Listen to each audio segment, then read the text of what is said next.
Welcome to the deep dive. If you're looking for a shortcut to understanding, well, the complex world around you, you've definitely come to the right place. We're about to unpack two really pivotal days, June 21st and 22nd, 2025. Your compiled sources from those 48 hours show just a whirlwind of monumental global shifts, some really significant domestic policy reversals here in the US, and believe it or not, even some remarkable scientific breakthroughs mixed in. Our mission today is simple: sift through all of it, connect the dots, and help you grasp what's truly significant. Think of it as us distilling the most important nuggets of knowledge and insight so you walk away with a hopefully clearer picture of the bigger story. And that's exactly the point, isn't it? What's so fascinating, I think, about these two specific days is how seemingly disparate events can ripple across the globe. They create this really complex tapestry. We're talking everything from, geopolitical conflicts reshaping international relations to domestic policy decisions with quite far-reaching consequences, and even local weather patterns affecting daily lives. We'll explore not just what happened, but really why it matters to you. Okay, so let's unpack this then. The most dramatic headlines from that weekend, they immediately put the Middle East on edge. The material you shared, it starts with a major escalation. So what exactly happened on June 21st that plunged the region into such high tension? Right. So on June 21st, 2025, President Donald Trump announced that the U.S. military had conducted airstrikes. And these weren't minor strikes. They hit three of Iran's key nuclear sites: Fordo, Natanz, and Isfahan. This was a massive development, really huge, because it marked the first time the U.S. had directly targeted Iran's nuclear infrastructure. The operation reportedly involved B-2 stealth bombers equipped with bunker-busting bombs, so serious hardware. And this wasn't just out of the blue, was it? Our sources seem to show it as like the culmination of long-standing tensions. Absolutely not out of the blue. This was really the crescendo of years, decades even, of U.S.-Iran rivalry. There were persistent accusations about Iran's nuclear weapons development, plus intensifying regional hostilities, between Israel and Iran. The U.S. had reputedly warned that a nuclear-armed Iran just wouldn't be tolerated. What makes this so insightful, I think, isn't just the immediate retaliation we'll get to, but how this single act kind of redefined the red lines in an already volatile region. It fundamentally shifted the calculus, for future engagements and sent these shockwaves across the globe. So, how did the world react to such a bold move? What was the most striking aspect of the international response, in your view? The immediate global response was swift and very telling. Israeli Prime Minister Benjamin Netanyahu, he praised Trump's courageous decision, convened a 5-hour emergency meeting right as the strikes unfolded. On the other side, of course, Iran's Supreme Leader Ali Khamenei and Foreign Minister Abbas Araqi, they condemned the attacks, called them a barbaric act, a violation of international law. Predictable, perhaps, but strong language. Yeah. Domestically, here in the U.S., over 40,000 troops in the region were placed on high alert. And Homeland Security heightened domestic security measures, clearly anticipating potential retaliation. The UN Secretary General, Antonio Guterres, he immediately labeled the strikes a perilous turn. He urged diplomacy during an emergency virtual session of the UN Security Council on June 22nd. Members there expressed, clear alarm. We also saw confirmed damage pretty quickly. Satellite images released on June 22nd showed significant damage to the entrance of Iran's Fordo site. Fordo, that's the one built deep underground, right? Exactly. Yeah. Deep within a mountain, specifically designed to withstand attacks. So hitting it and showing damage, that's significant. And this immediately raised environmental questions, too. Like a nuclear accident. Well, a full-on Chernobyl-like disaster was deemed pretty low risk, apparently. But concerns about radioactive contamination, chemical spills, potentially long-term ecological damage, those were raised immediately, especially regarding Fordo, given its underground location. Okay, so the U.S. makes this incredibly bold move. The crucial question then becomes, how did Iran respond? What was the immediate fallout from their side? Well, Iran didn't wait long at all. On June 22nd, so the very next day, Iran's Islamic Revolutionary Guard Corps, the IRGC, their elite military force, they retaliated. They launched missile attacks on Israeli targets. Which targets? Including Ben Gurion International Airport, Tel Aviv's main airport, and various research centers.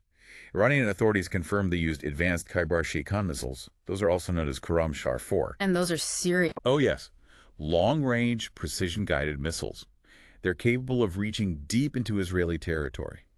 This definitely marked a significant escalation in the types of weaponry being deployed. Israeli emergency services reported impacts in at least 10 locations. And in turn, the Israeli military launched additional strikes on Iranian military installations in western Iran. So a real back and forth. Absolutely. Yeah. Meanwhile, the Organization of Islamic Cooperation, the OIC, convened an emergency meeting, and Iran's foreign minister stated the U.S. had crossed a significant red line. Strong words again. This sounds like a really rapid escalation, almost tit for tat, like you said. What did this mean for the wider region and, global stability? Well, experts immediately described the situation as highly unstable and unpredictable. That's the phrase that kept popping up. It definitely raised fears of a broader regional war, a much wider conflict. And the global impact wasn't just geopolitical. You saw global oil and gas prices surge immediately. And global markets reacted nervously to the heightened geopolitical risk. That's standard. Now, an immediate major inflationary shock, that was deemed unlikely unless the conflict really widened significantly. But experts definitely warned of significant economic fallout, things like weakened business sentiment, disruptions to supply chains. Central banks were watching very, very closely. So the economic ripples could be long-lasting, even if a full war didn't break out immediately. Exactly. This could fundamentally shift global energy strategies for decades, far beyond what those immediate oil price surges suggest. And for the U.S. specifically, Homeland Security boosted domestic security, as I mentioned. Warnings went out to the public, increased police presence at key locations. This was all driven by concerns of retaliatory attacks, either on U.S. soil or perhaps interests abroad. Amidst all this global uncertainty, we also saw, interestingly, Canadian Prime Minister Mark Carney travel to Europe to strengthen defense cooperation with NATO allies. Yeah. It highlighted a broader Western push, really, for a united front in the face of this kind of aggression and instability. Okay, so beyond these dramatic global ripple effects, our sources also highlighted a flurry of significant policy changes and social tensions playing out right here on the domestic front in the U.S. What were some of the key shifts we saw at home? Well, you saw immediate political reactions to the Middle East conflict itself. Lawmakers in Washington were, perhaps unsurprisingly, deeply divided. Republicans generally hailed the decisive action, while Democrats, like Senator Chris Murphy, for example, argued that there was no imminent threat that justified strikes of this magnitude. Interestingly, former Congresswoman Tulsi Gabbard gave a somewhat surprising endorsement right around June 20th or 21st. An endorsement of what? Of President Trump's claim that Iran could deploy a nuclear weapon within weeks. This was particularly striking because, well, most experts dismissed that claim as hyperbolic. It diverged really sharply from past intelligence assessments. That's interesting. It really shows how, even unsubstantiated claims can quickly enter the public discourse during these times of crisis. That's a fascinating point about how information or maybe misinformation gets shaped. What other significant domestic policy changes or social commentary did the provided material reveal from that weekend? Well, shifting gears to the environmental front, there were some big moves. The U.S. Supreme Court on June 21st opened the door for fossil fuel companies, big ones like ExxonMobil and Chevron, to challenge California's stricter vehicle emission standards. The California standards are always tougher. Exactly. California wanted to set tougher air pollution rules for cars than the federal government.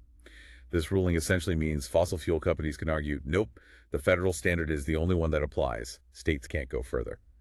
So it raises these fundamental questions about states' rights to set their own environmental policies, especially stricter ones. Right. And there was something about coal plants, too. Yes. Also on June 21st, the Trump administration took a, pretty controversial step.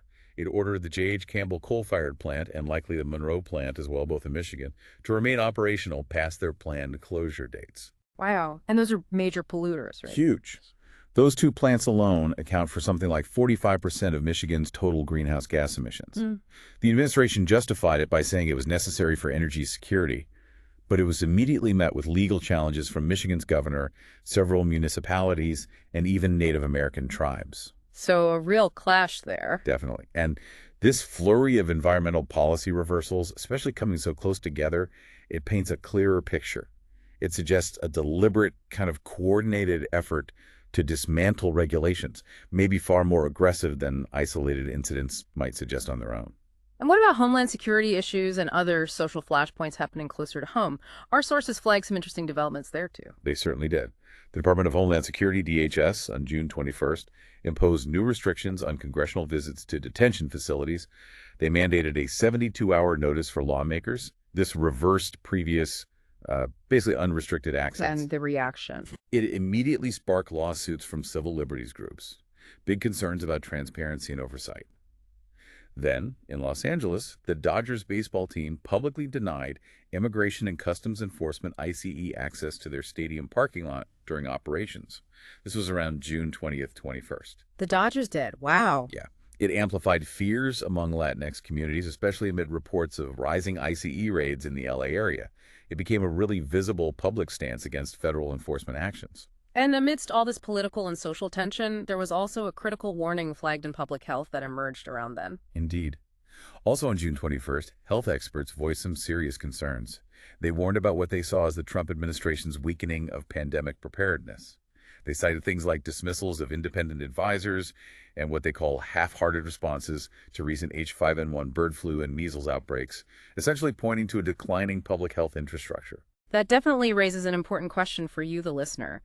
How prepared are we, really, for the next global health crisis? It's interesting. Amidst such intense global and domestic pressures, it's sometimes easy to lose sight of other important developments. But the information we gathered also brought to light moments of cooperation, scientific progress, and even, natural beauty from around the world. What were some of these contrasting narratives? Yeah, absolutely. The world kept turning. And other significant global hotspots were still active. On June 21st, for instance, Ukrainian President Volodymyr Zelensky announced the repatriation of at least 20 bodies of Russian soldiers from recent exchanges. Amidst the ongoing war. Yes, a rare gesture of cooperation, really. Amid brutal fighting now in its third year, it shows that even in the depths of conflict, sometimes a flicker of shared humanity can persist. Sadly, though, also on June 21st, a suicide bomber targeted a restaurant in Nigeria's Borno state, killed at least 10 people. It's a stark reminder of the persistent threat from extremist groups like Boko Haram in that region. And in Hong Kong, on June 21st, it marked 5 years since the imposition of the national security law. A top Beijing official defended the law, warning of persisting threats. But of course, this law has led to arrests of activists, a major curtailment of freedoms. It's really deepened the divide between China and Western democracies. It tells us a lot about China's unwavering stance on control versus Western values of autonomy. So a real mix of ongoing conflict and geopolitical maneuvering. Any other significant global events that caught your eye in the sources from those days? There were a couple more interesting ones. We saw Syrian authorities arrest a cousin of former President Bashar Assad, also on June 21st.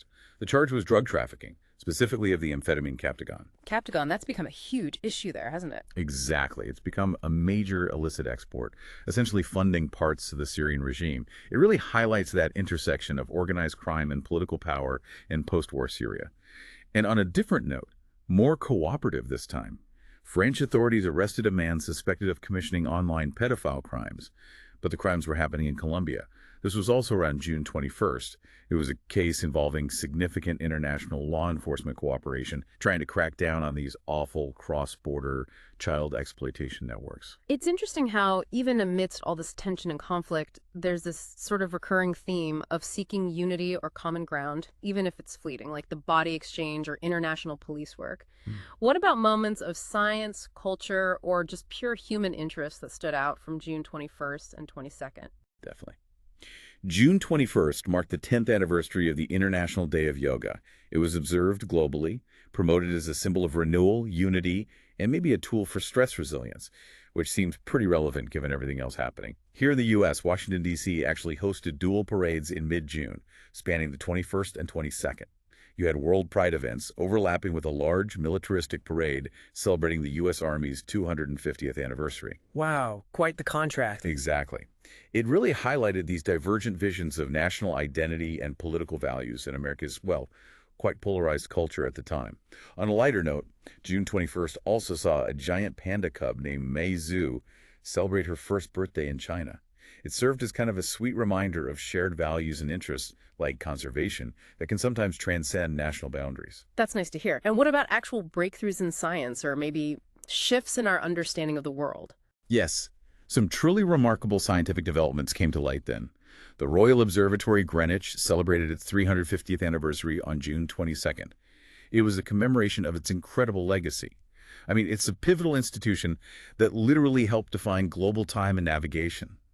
And it continues to inspire interest in STEM fields. Then, in really groundbreaking science, the European Space Agency, ESA, and NASA's Solar Orbiter mission revealed the first ever images of the sun's south pole.